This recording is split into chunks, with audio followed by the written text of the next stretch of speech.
Assalamualaikum warahmatullahi taala wabarakatuh.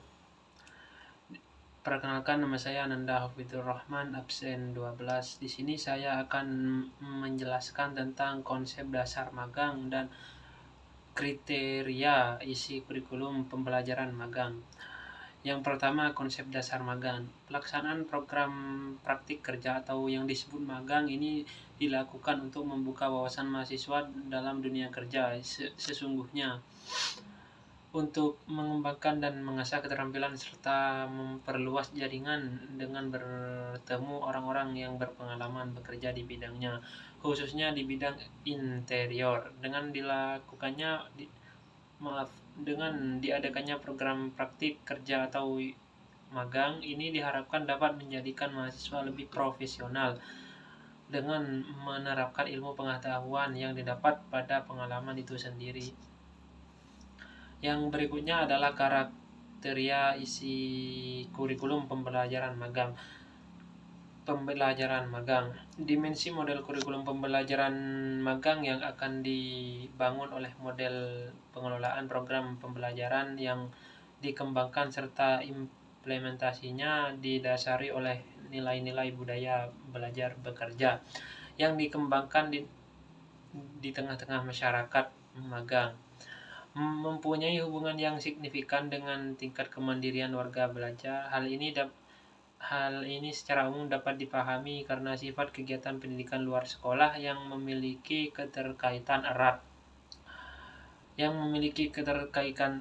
dengan kondisi sarana partisipasi aktif program-program pendidikan luar sekolah untuk menyesuaikan diri dengan kebutuhan belajar dari peserta belajar, mempunyai kegiatan yang diarahkan untuk mengembangkan keterampilan pengetahuan dan pemahaman dunia kerja. Yang kedua adalah komponen pembelajaran magang. Di sini komponen pembelajaran magang dilakukan dengan cara peserta melalui pekerjaan atau kegiatan yang dilakukan oleh pemangku jabatan tertentu. Untuk mempelajari bagaimana cara melakukan suatu kegiatan magang, biasanya menggabungkan pelatihan di tempat kerja dengan mengamalkan teoritis yang didapatkan peserta di tempat pelatihan untuk mempersiapkan peserta dalam memaku jabatan tertentu di masa mempersiapkan peserta dalam sebelumnya magang biasanya menggabungkan pelatihan di tempat kerja dengan pengalaman teoritis yang didapatkan peserta di tempat pelatihan untuk mempersiapkan peserta dalam memangku jabatan tertentu di masa mendatang. Warga belajar atau yang disebut pemagang bukan hanya melihat atau mendengar teori saja pekerjaan, akan tetapi melakukan secara langsung apa yang dilihat dan yang dia pahami. Yang ketiga yaitu pengelolaan pembelajaran magang. Di sini dibagi menjadi 4. Yang pertama, pemetaan studi dan kerjasama. Yang kedua, penyusunan rencana pelaksanaan pembelajaran. Dan yang ketiga, persiapan pembelajaran pemagangan. Dan yang terakhir adalah penyelenggaraan pemagangan. Dan yang keempat yaitu partisipasi warga belajar atau yang bisa disebut magang dalam pengelolaan pembelajaran. Di sini yang pertama yaitu implementasi prinsip demokratis, kolaboratif, dan partisipatif. Yang kedua yaitu prinsip partisipasi dalam manajemen magang. Dan yang ketiga ialah komunikasi sekolah sebagai faktor penentu keberhasilan program pendidikan. Dan yang terakhir, dukungan komunitas sekolah dalam implementasi program lingkungan. Yang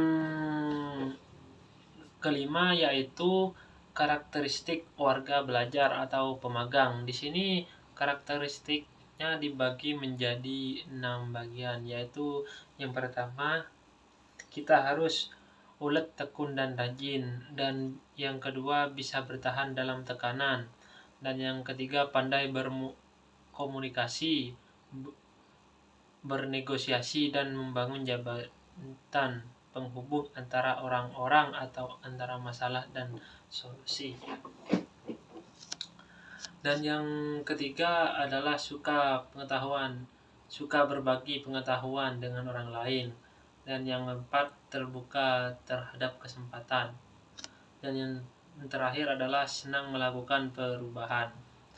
Di sini yang terakhir adalah magang dan nilai-nilai budaya belajar dan budaya kerja. Magang adalah aktivitas yang memberikan wawasan dan pengalaman praktis kepada mahasiswa tentang kegiatan kehidupan nyata di lembaga pendidikan dan industri. Magang juga terkait dengan nilai-nilai budaya belajar dan budaya kerja.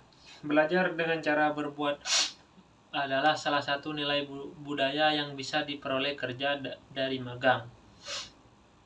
Penting juga untuk mengidentifikasi minat dan tujuan karir sebelum memulai proses mencari tempat magang. Dengan mengetahui minat dan tujuan ini, mahasiswa dapat fokus mencari tempat magang yang sesuai dengan kebutuhan yang kita miliki dan aspirasi mereka. Cukup sekian dari saya. Assalamualaikum warahmatullahi wabarakatuh.